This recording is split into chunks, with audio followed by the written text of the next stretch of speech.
Hi, welcome along to AFTV. We're down here at a very cold Emirates and I'm joined by Flex from United View. And first of all, before we get stuck into anything, I want to say happy birthday to you. Big up, man. It's your birthday. I had to try and get the 3 points birthday present before I come here. No. It's your birthday. At the time of filming, it's Monday. That's what I mean. So the Sunday, I got the 3 points. Yeah, so you got your 3 points before on I come here on Wednesday. Right, and I'll give you a little gift, but the gift is not here on Wednesday. No, it's not. It's a huge game for Arsenal and a real test and a huge game for Man United. Listen, these are always huge games, but it's going to be really, really interesting this weekend because, should I say this midweek game, because you've got Arsenal seemingly back to form. You know what I mean? We've had 3 victories now back to back. We had the win here against Nottingham Forest, and we had the 2 away wins, the one against Sporting and then the one against West Ham where we put 5 goals past both of those teams. But then we're also coming up against a Manchester United, new manager, Amorim, who's come here before and had success with Sporting. United have had a couple of victories as well. All right, you had the setback against Ipswich, but you've been on a little bit of a winning run up until that Ipswich game, and then you won again emphatically against Everton. This game is very interesting. No margin for error for Arsenal now, especially with Liverpool rolling over City.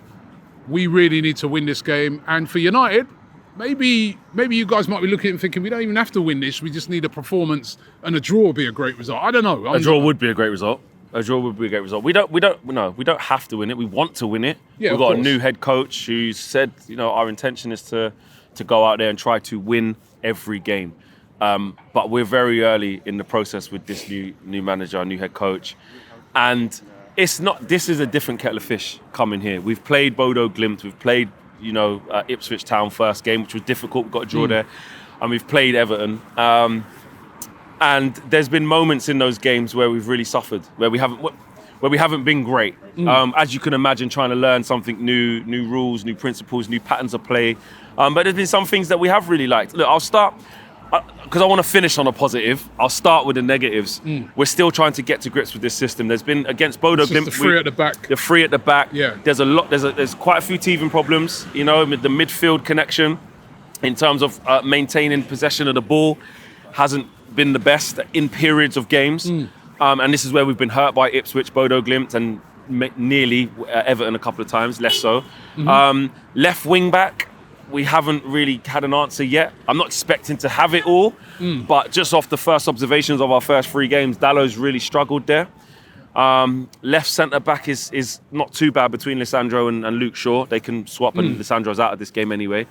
And like I said, in terms of attacking, we found it a little bit difficult to consistently make chances. But as the games have gone on, we've then started to score more goals. So and then playing players like Rashford, exactly, Xerxes at the weekend, who's been under a lot of pressure. Had a hand in all 3 goals in midweek against Bodo Glimt. So the positives are that there's some smiles on faces. We have an identity.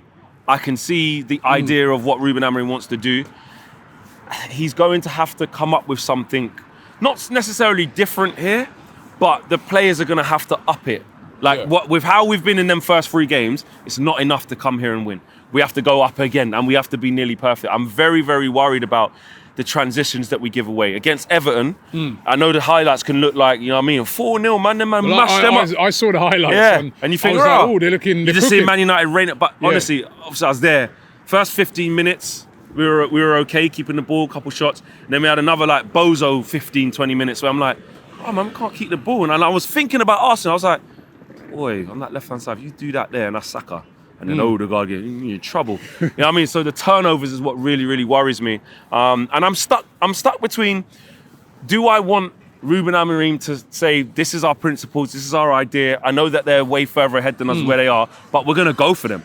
We're going to press, this is my idea, this is what I want. If we gas out, we gas out. Or do you go, boy, listen, let's keep that. If we have to get into a back 5, just for first 15s, calm the crowd down, and then start playing. I don't know. That's going to be down to the manager. But I will back anything that he decides because I think will be better for whatever decision he makes. But for me personally, I do worry that this is probably a game a bit too big so early from us. But the pressure's on Arsenal, and that's not me trying to get out of it. No, it is. Everyone expects Man United to lose this game. Most people. You know what I mean? Not every single United fan. There's United fans telling me after Everton, I said, listen, Flex, you tell Robbie, yeah, we're going to go there, we're going to do this. And you get that. Me personally, I'm like, I just want to see us stick to our principles, see an identity, compete within the game. Yeah, well, listen, listen, you're definitely right. The pressure is on Arsenal. You know what I mean? We've got no kind of margin for error now. We have to go on a run. We have to be winning games. And so far, since we come back after that international break, I've been very impressed with how we've been playing. It's reminding me of what I saw last year. You know what I mean? We've been getting off to really fast starts and we've been fluid. You know what I mean? And I think the second goal against West Ham really summed that up. It was a beautiful move by Arsenal. And we were doing a lot of that throughout the game. And then, you know, midfield's been good. At the back's been good. And again, one of the things that we were brilliant at last season that was kind of first few games not that, well, not I would say not that great, but sort of fallen off. But it's back again is those set pieces. What are United like at defending set pieces? Because I'm looking at our strengths and I'm trying to weigh it up against, you know, any possible weaknesses that you guys might have. But what's that been like for you guys? Recently, under Amorim, we haven't conceded from a set piece. No, 2 against Bodo Glimt on the counter and 1 against Ipswich. No, we haven't conceded under a set teams piece. That don't really get many corners. Well, we haven't, like but the sample size is not big. Yeah. Even under Eric, I wouldn't say we were susceptible to them. And stuff like that, we do. Casemiro's good in the air. De Ligt's good in the air. Yeah. Gets his heads on things. But we're not. When I look at the Arsenal setup, it's a cheat code. It's like Ward-Prowse when he puts a free kick down. You go, right, this is like a penalty. You know what I mean? It's the same with Arsenal. Even if Gabriel doesn't score, that brother's always free. And it's not, and it's by design. It's by design. You know, the ball from Saka in is always perfect. The ball from Rice on the other side is always perfect. Yeah. So it's another thing where you're coming here or playing against Arsenal that you have to be aware of. And so I'm not going to say that we've been brilliant or awful. The sample size isn't big enough. We've been okay. We've been okay at that.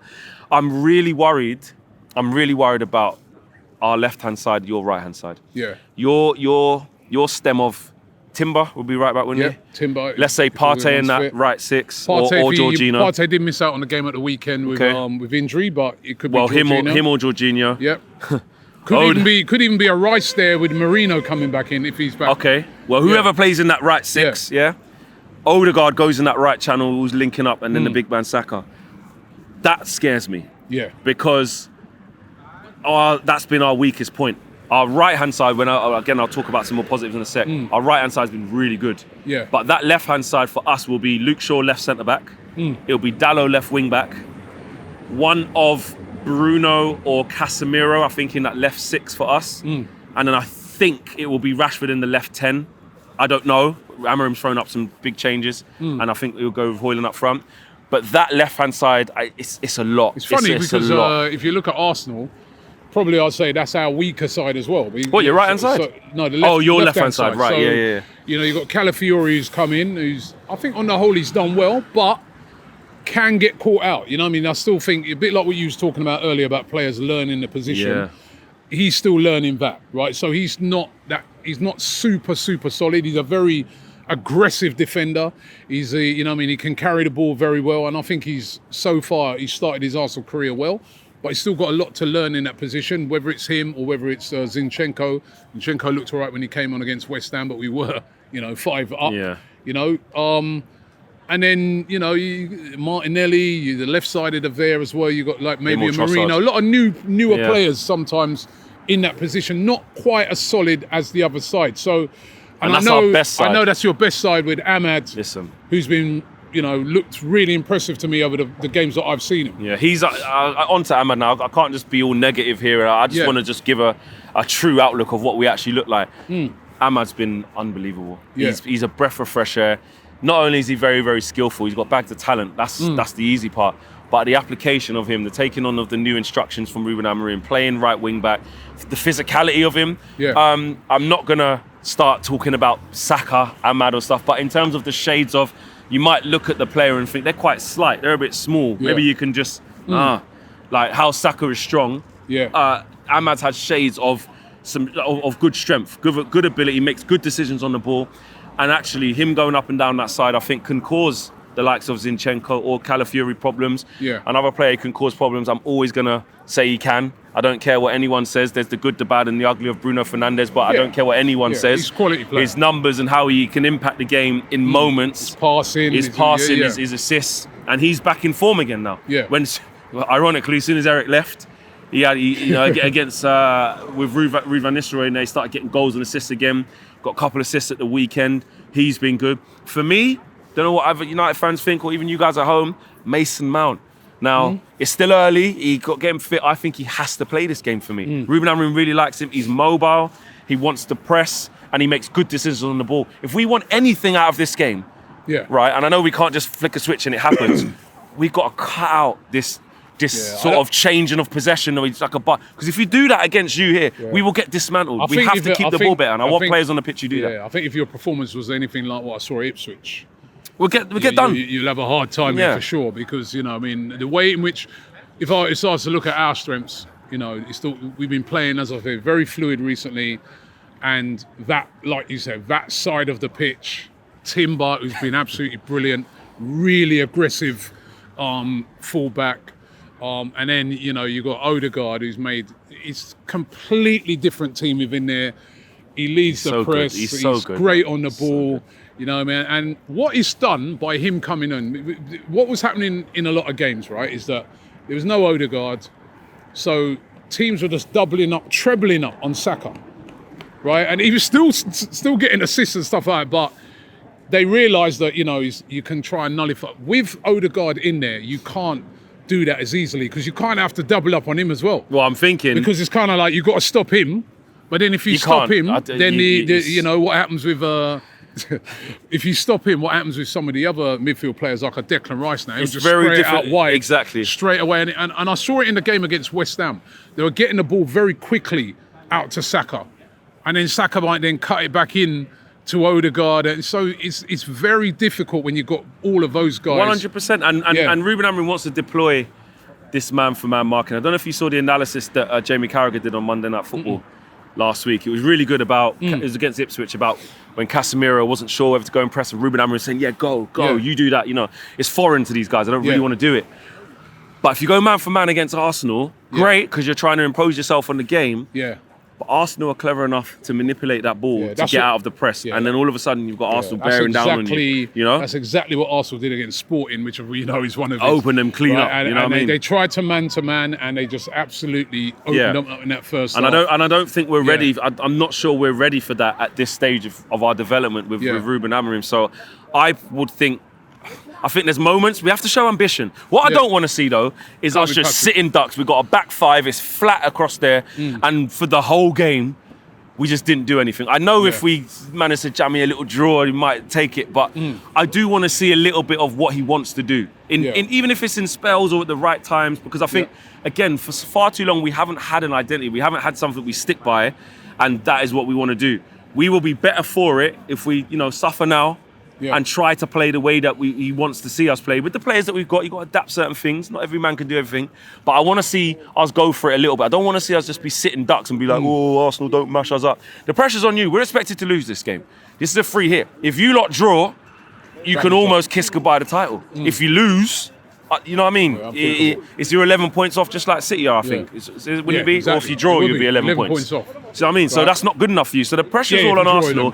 Arsenal will come out the blocks. The fans will be up. The atmosphere will be amazing. Yeah. We know what's I know what's coming. Yeah. Every flipping year I come here around my birthday as well. Licks. All the time. I'm fed up of it. Let's hope it continues. If we right. This is a huge game. Everything you said is true. This place is going to be absolutely buzzing. It's a Wednesday night, so it's almost like a Champions League game under the lights. The place is going to be absolutely buzzing. And of course, you know what I mean? I hate it here, the feel-good factor is back. We're coming off the back of 3 back-to-back impressive wins where we've been scoring lots of goals. Predictions. I'm going to go 3-1 Arsenal. Where are you going? 2-2 draw. 2-2 draw, right? What do you guys think? Let us know. Also, get over onto Flex's channel, United View, to get the United perspective. I'll be over there as well, doing a preview for them as well. So, but we're looking forward to the game. It's Wednesday night here.